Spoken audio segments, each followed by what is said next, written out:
voudrais parler d'une affaire un peu tragicomique, qui est la faillite du voyagiste Thomas Cook, le premier grand voyagiste du monde, puisque Thomas Cook avait créé une agence de voyage, la première au monde, en Angleterre. C'était en 1851 au Royaume-Uni.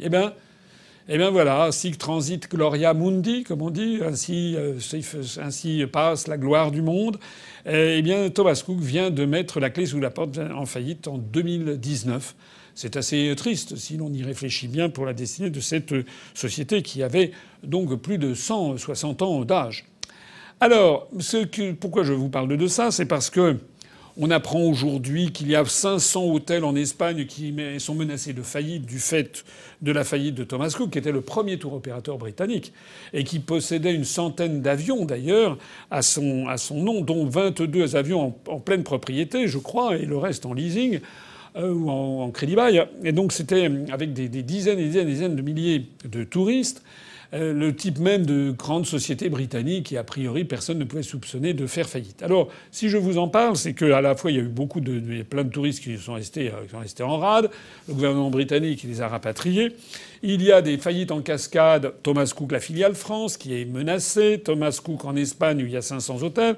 Ce qui est intéressant, c'est l'utilisation politique qui a été faite de cette affaire, puisqu'on a appris dans nos chers médias que si Thomas Cook avait mis la clé sous la porte, paraît-il que c'était à cause du Brexit. Voilà. C'est quand même vraiment assez extraordinaire c'est une rigolade. C'est une rigolade parce que quand vous allez regarder le dossier d'un petit peu plus près, vous vous apercevez que Thomas Cook était déjà dans le rouge dès les années 2010, 2011, 2012. Voilà. Ça, c'est le premier point. Une mauvaise gestion, c'est-à-dire des gestionnaires qui n'ont pas vu le coup venir, c'est-à-dire que le modèle de l'agent de voyage de Thomas Cook 1851, c'est terminé. De plus en plus de gens, quand ils vont à l'étranger, quand ils voyagent, ils organisent eux-mêmes leurs propres déplacements. Ils contactent, soit ils prennent un billet d'avion sec, comme on dit, et puis arrivés sur place, ils se débrouillent, soit quand ils veulent un petit peu organiser leur voyage, ils prennent contact avec des tours opérateurs qui font du réceptif, comme on dit, de l'inbound, c'est-à-dire du réceptif.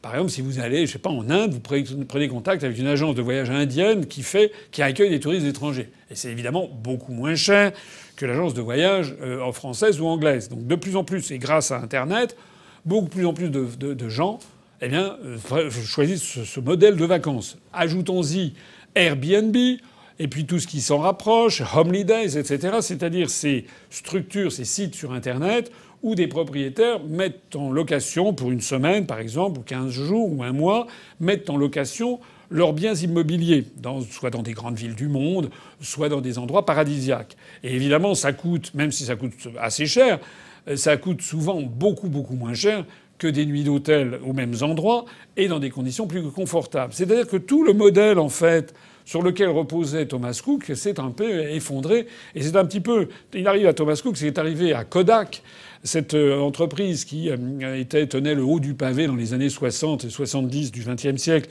qui faisait des films argentiques pour les pour les appareils photo et pour les caméras, s'était un petit peu diversifié dans des appareils photo, mais qui n'a pas du tout vu le coup venir, anticiper la révolution électronique avec les appareils numériques. Voilà.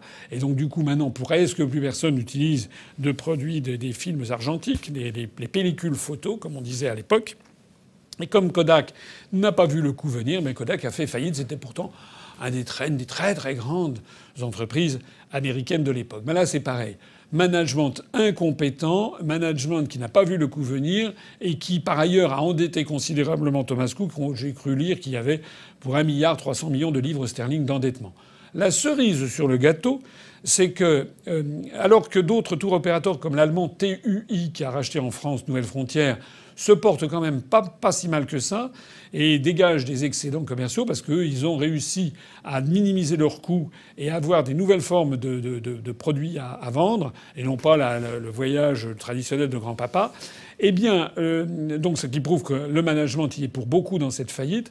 Le plus grave, ce que l'on a appris au Royaume-Uni, c'est que les dirigeants, les 4 ou 5 cadres dirigeants de Thomas Cook se servaient abondamment sur la bête, puisqu'il paraît qu'il y avait, je crois, 47 millions de livres sterling par an équivalent de 52 millions d'euros, qui étaient consacrés à la rémunération des cadres dirigeants de cette entreprise. Ça devait faire donc chaque cadre devait gagner les principaux dirigeants devaient gagner, je sais pas, peut-être 4, 5, 6, 7, 8, 10 millions d'euros par an pour diriger cette entreprise et la conduire à la faillite. Alors je dis ça parce que ça prouve quand même que le Brexit a bon dos. D'ailleurs, on n'en parle plus vraiment maintenant, parce que évidemment, au début de la faillite, ce sont les dirigeants, ceux qui piquaient dans la caisse, qui ont dit c'est de la faute du Brexit. Voilà.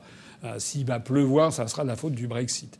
Alors, et pour conclure sur ce chapitre, je dirais d'ailleurs que j'ai publié deux articles sur notre site et sur les pages Facebook concernant le journal Le Monde, qui, à 6 jours d'intervalle, à coup sur coup, a publié 2 articles qui montrent d'un virage à 180 degrés quant aux analyses du journal Le Monde sur le Brexit. Le 24 septembre, le journal Le Monde a publié une chronique qui expliquait qu'en fait, il n'y aurait pas d'apocalypse en cas de Brexit no deal, de Brexit sans accord, qu'il y aurait sans doute, ça pourrait chahuter, mais que l'apocalypse ne serait sans doute pas au rendez-vous et que c'est un grand tort que d'avoir ameuté les populations.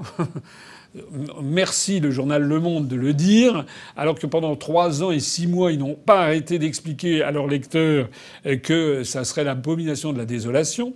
Et puis, le 30 septembre, le journal Le Monde a récidivé en publiant un article en disant que, s'agissant de l'exode de ces dizaines de milliers de cadres, notamment de cadres de la City qui devaient s'enfuir, Macron, lorsqu'il était encore ministre de l'économie, en mars 2016, 3 mois avant le référendum sur le Brexit, Macron était ministre de l'économie, il avait expliqué qu'il allait mettre le tapis rouge devant tous ceux qui fuiraient le Royaume-Uni en cas de vote du Brexit. Il y a eu ensuite des campagnes de publicité effectuées par la région Hauts-de-France qui ont fait des pubs, des publicités, des clips vidéo. Vous tapez région Hauts-de-France, c'est Welcome Home. Vous verrez, ce sont des publicités en anglais pour expliquer aux Anglais qu'ils peuvent se réfugier dans les Hauts-de-France, dans le Nord-Pas-de-Calais ou dans le Nord, parce que là, ils vont pouvoir continuer à faire du business alors qu'après le Brexit, ça sera catastrophe. Bon, bref. Eh ben, tout ça, c'était faux. Voilà. Alors évidemment, Le Monde précise, le Brexit n'a pas encore eu lieu, etc. Mais il y avait eu des enquêtes qui avaient été faites en 2018 qui prévoyaient qu'il y aurait jusqu'à 75 000 cadres qui pourraient fuir la City. En définitive, il semble qu'il n'y en aurait même pas eu 1 millier qui seraient partis, qui auraient été répartis dans d'autres choses ailleurs, mais on ne précise pas non plus les emplois qui auraient été créés. Voilà, je termine là-dessus.